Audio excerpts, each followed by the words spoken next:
And I am not putting a lot of torque on them because, again, I do not want to strip out those plastic threads.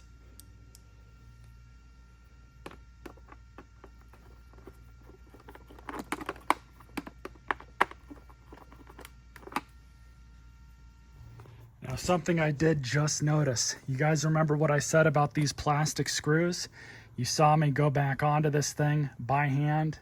I barely put any stress or strain on them. And look at this. It's already cracked just because of that. I hardly put any torque on that screw going back in, and it already cracked this housing. Incredible. It's just amazing how cheap these machines are made now.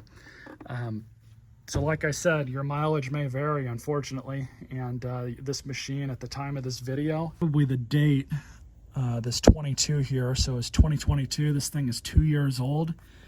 Add another couple years onto these. By the time yours is probably failing, maybe you got 4 years out of it before it started screwing up on you. You're gonna have even worse of a time with this. It's just amazing. This thing's only probably 2 years old, and the plastic is already deteriorating to this point. And also, this is cracked here too. This might have been from the previous owner because we got some marks and scuffs here. This side looks okay, but yeah, you can see this crack going here, and then inside as well. Just amazing. Amazing how cheap some of this stuff is nowadays.